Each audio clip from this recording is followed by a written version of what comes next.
Nah, sama di Pertamina sendiri tentu kita akan review total. Seperti apa nanti bisa perbaikan-perbaikan yang kita lakukan ke depannya. Ya, banyak yang bicara bagaimana peran SKK Migas, bagaimana peran Menteri SDM, bagaimana Menteri BUMN, bagaimana juga lain-lain. Nah, ini yang kita konsolidasikan, kita harus berikan solusi. Seperti yang Pak Presiden selalu bilang antara menteri ini berkomunikasi. Dan insya Allah saya sama Pak Bahlil bisa kasih solusi ini. Ya, dan kita sama-sama petakan mana yang kita bisa lebih efisiensikan. Ya, ini ada holding, ada subholding. Seperti apa kita review. Ya, apakah ini mungkin ada 1-2 perusahaan yang harus dimergerkan supaya nanti antara kilang dan patra niaga tidak ada exchange penjualan. Ya, kita review, nggak apa-apa. Ini kan bagian dari improvisasi. Tetapi kalau kita lihat kondisi Pertamina keuangannya dulu dan sekarang itu jauh lebih baik. Pelayanannya lebih baik. Nah, apakah ada kasus-kasus? Saya rasa sama. ASDP juga ada kasus. Ya, tapi jangan sampai persepsinya bahwa ketika ada oknum, ada individu, akhirnya seluruh korporasinya itu dibilang tidak baik. Kita harus jaga loh. Karena banyak sekali penugasan yang dilakukan tentu pemerintah kepada BUMN yang selama ini improvisasinya luar biasa. Nah, ini yang kita jaga. Oke, Pak, sudah ada koordinasi Pak dengan Pak Bahlil Pak untuk yang katanya untuk memaksimalkan hasil minyak mentah di dalam negeri? Sudah. Nanti kan kemarin sama Pak Bahlil itu sama Bu Menkyu, mungkin teman-teman media pernah ingat kita sudah mulai rapat RUPTL yang listrik. Ya, waktu itu ingat kan? Nah, sekarang kan kita juga Kementerian BUMN mengusulkan juga rencana untuk minyak dan gas. Karena supaya seperti listrik juga. Jadi prediksi 10-15 tahun lagi untuk investasi listrik tentu terbarukan bisa kita mulai dari sekarang. Karena kalau dulu misalnya investasi dengan power plant batu bara itu mungkin 4 tahun jadi. Tapi kalau dengan tenaga air itu perlu 8 tahun. Tenaga nuklir saya nggak pengalaman, saya nggak bisa ngomong. Saya yakin lebih dari 8 tahun, mungkin ya saya nggak tahu. Nah, sama untuk rencana migas ini tentu ada Donggi Senoro akan habis tahun 2027 atau 28. Itu seperti apa? Investasi Inpex yang sudah lama terbengkalai seperti apa? Ya, karena kenapa? Isunya nggak bisa sepotong-potong, misalnya ini antara gas dan industri seperti apa.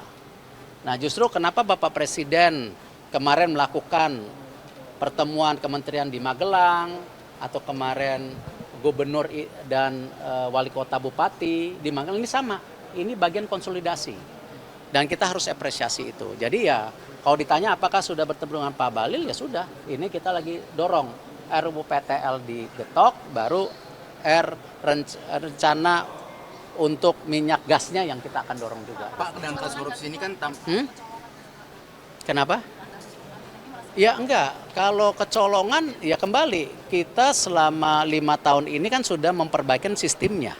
Bayangkan, laporan keuangan transparan, kita juga mengkoreksi diri kita sendiri melaporkan kasus-kasus korupsi.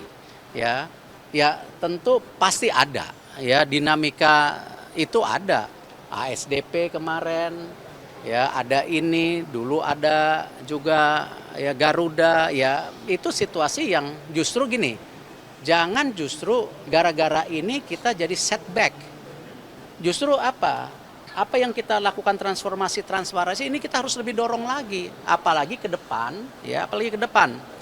Antara investasi dan juga operasional, ya dengan ada Danantara, ini kan juga ada peningkatan kualitas investasi. Kan, mohon maaf misalnya. Dulu yang namanya investasi BUMN itu tidak pernah didiskusikan, karena saya nggak punya power itu. Ya, ini bukan ngebela diri ya, ini nggak punya power itu. Tapi dengan lahirnya undang-undang, nanti semua investasi itu ada komite investasinya. Itu sebuah langkah yang maju loh. Kalau dulu saya lihat satu-satu. Ya, tapi kan ingat dong, Menteri BUMN kan nggak day to day.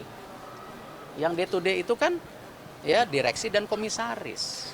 Nah, artinya dengan ada komite investasi nanti seluruh usulan investasi ya atau pengembangan yang menggunakan uang besar itu ada komitenya. Nah ini kan improve. Nah lalu juga masalah operasional, korporasi dan penugasan. Dengan ada undang-undang yang baru, penugasan tetap saya ya cek dan bahkan periksa. Tapi operasional kita bisa pantau sekarang. Jadi ini saya rasa solusi yang bagus gitu. Nah ini improve yang harus kita lihat secara optimis. Jangan justru ini jadi setback ya. Koreksi yang terjadi dengan penegakan hukum yang sekarang didorong oleh Pak Prabowo, ya harus kita sangat support. Nah, efisiensi yang beliau lakukan harus sangat support.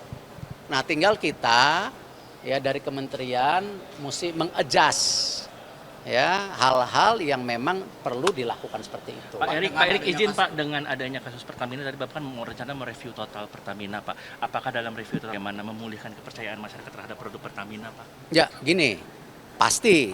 Tapi kan peran Menteri BUMN tidak bisa secara korporasi murni, ya kan?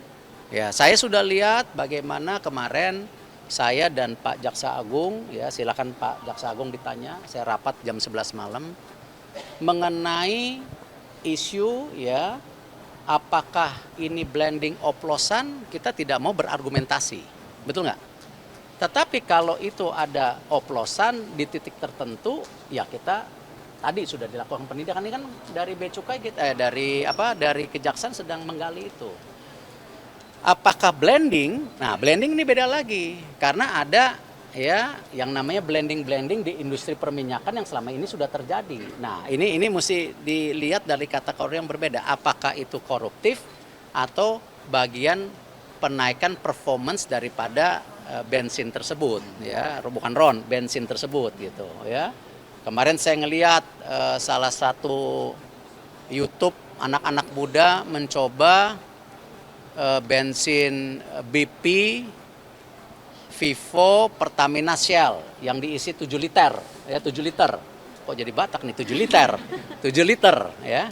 Lalu dilihat performance-nya. Oh, BP sekian kilometer, Pertamina sekian kilometer. Nah, itu saya rasa bagus.